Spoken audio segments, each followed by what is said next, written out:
Did you ever wonder how one knows which is the right patch of land to buy? Well, we do have our answer for this question at the end of this film.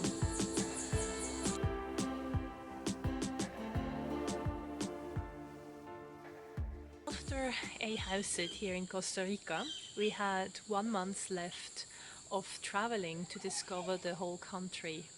And we were thinking, yeah, how we go about. Because after having visited many countries and many rainforests, and we've done already quite some excursions here in Costa Rica as well, we do find the ziplining, kayaking, hiking, and trekking is very much alike from one area to the other or one rainforest to the other. And we didn't feel like doing the normal touristy travel anymore. Our favorite thing is eating and trying different food, local food, and that's the way we like to experience the country most. But we can't travel a month just for food from restaurant to restaurant. So we thought, well, what else would we really like doing?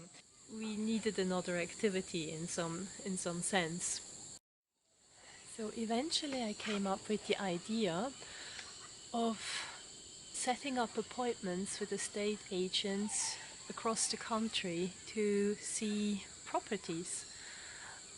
A nice way to discover the country and also getting into areas that we never would have visited just being on a normal touristy path.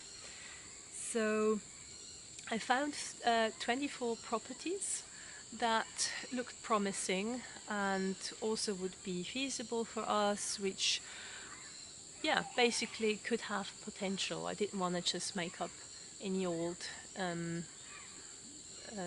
meetings for places that we either couldn't afford or wouldn't be in our interest. We didn't also want to give the false impression to agents and let them work just to entertain us during our holiday. So they were really serious prospects, and Joe was the one who did set up all the appointments to basically line it up to make it a tour. And yeah, this is how we started our 1 month of traveling in Costa Rica. We saw properties that are covered with rainforest, which are really wonderful, but we would have to cut down a lot of wood.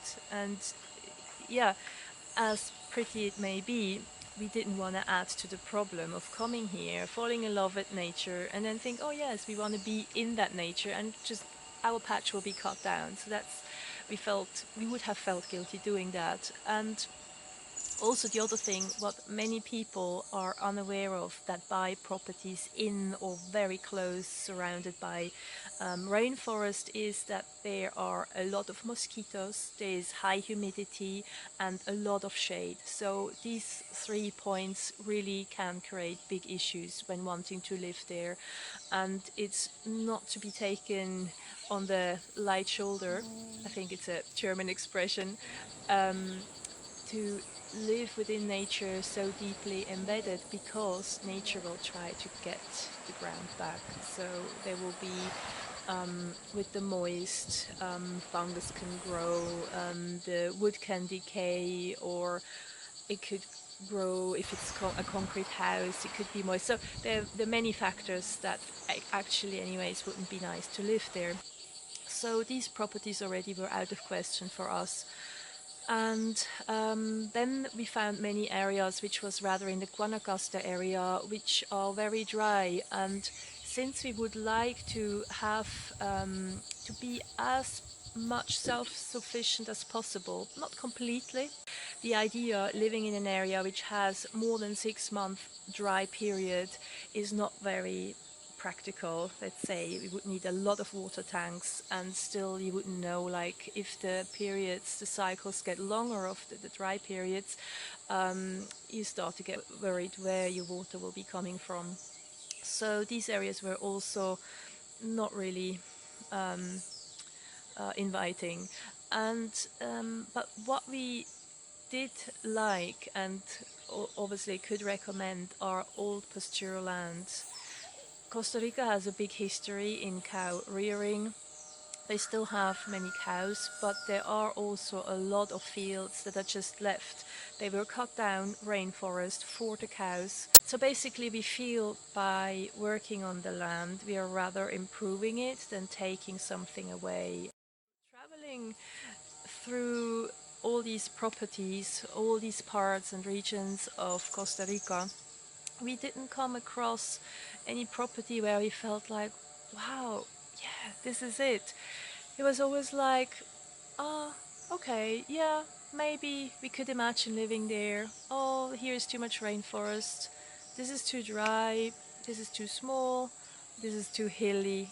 Or the street is too long. The one big question I still had was, how do we know this is the land for us? So, yeah, often you hear that people just knew that this is the patch of land they're going to buy. And I just somehow couldn't imagine, like, how would this feel? Is this gonna happen to us or not? And having started probably with the from disappointing to mediocre and interesting, especially after the 10th viewing of land that could have been possible and not bad, but it was more like a logic evaluation rather than a feeling. And so I started also to question whether it ever will be an emotional aspect that would bring the decision, a clear decision. Because, of course, traveling and seeing all the properties, we already had a mental list of the important key essentials, like would there be accessible water, fresh water, would there be an electricity line nearby, phone coverage, and then there are the nice to have, maybe not too close neighbors, no big plantations nearby, trying to be a bit more secluded and having nice surrounding nature.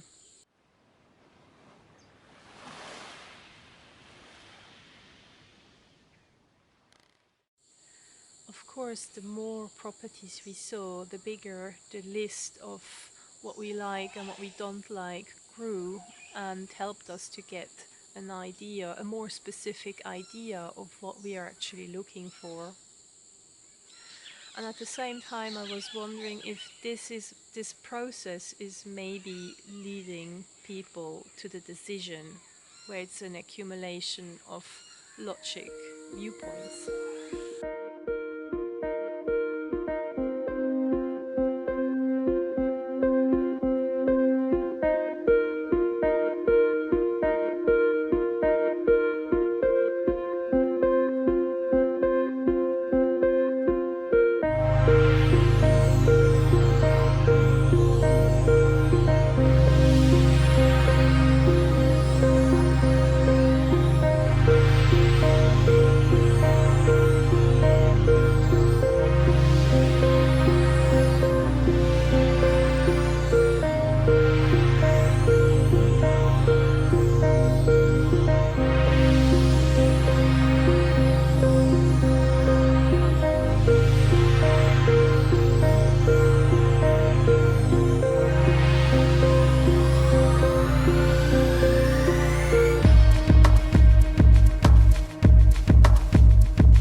course, you also have the Pacific side, which is the north western part, the Guanacaste, that big tip that is bulging out into the Pacific Sea, and that's where a lot of the American tourists are going, and there are also wonderful beaches, hence the population there and the many houses. The land is expensive, but it is beautiful. I have to say, I enjoyed that part too. Again, it's the part where they cut a lot of rainforest down already, and adding one plus one, this must be the reason why it's become so dry, and they are fighting with these long dry periods. So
we kept traveling to the Caribbean side, and I have to say, did fall in love with it.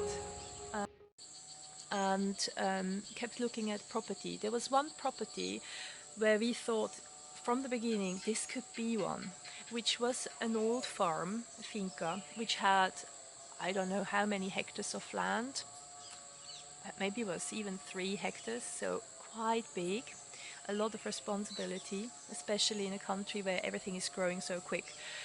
And we had the date already arranged with the agent. We met him the day before, and then he just told us it just was sold one day before our arrival. I went online and found a new property. I saw it before during my search, but it was so far out, kind of near the edge of Panama in the south, Caribbean side. Not knowing what else is actually there, I felt like, oh, that's probably not for us.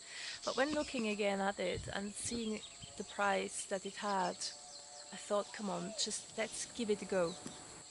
And what happened is, on that day, so we arranged a appointment with the uncle of the owner. So we didn't go through an agent; it was a direct contact. It's something that is not suggested to do here. Um, but we arranged a meeting, and on top of that, it was so useful that the owners they spoke English as well. On the day of the viewing, everything just went wrong. Um, we were already late, probably because of me. And Joe probably was waiting in the car, already getting annoyed. I came, we somehow couldn't close the gate of our hostel. And once sitting in the car, we realized none of us has put the dot on the GPS. So we needed again to go in to get the internet. And yeah, we both were a little bit just kind of, like just kind of, it probably shouldn't be. And we did text a message since we had again internet, having to go in to put the GPS point down, that we probably will be a little bit late. And we left nevertheless, but both a little bit in a huff. So we went, drove, and we the GPS point showed us a wrong turn. We passed it. We had to go back. We weren't sure where to turn in from the main road, and we just were like, oh, should we turn around? Oh, well, we might as well now go there and see what it is, but it's probably not for us. So we found the street eventually, and we were, I think, half an hour late already. And it was the worst long pebble road we've seen. I mean, maybe not the worst in terms of bumps, but it was just endless. And so we drove down that road, and it just wouldn't stop. We also had to pass banana plantations, which is not so nice, because normally if they are not an organic farm, they would spray them. So we just thought, okay, again, it's probably not going to be for us. We arrived there, and the guy, Eduardo, he was just all relaxed, just staying there with his car waiting. And I was so apologetic for our delay and everything. And he was just so peacefully saying, don't worry, it's all good. So we went looking at the land, and it was a little sleepy village. There were not that many neighbors, and those that were situated along the main road, they all had really sweet little gardens with flowers, and there was no garbage anywhere. It just looked like a well-kept place. And when we arrived at the property, it was just so peaceful. And we both said, this really feels like home. So, from my point of view, it really is a combination of the logic points that are important, the key essentials, as well as that feeling of arriving, that feeling of peace. And that definitely is something one notices when stepping on the property.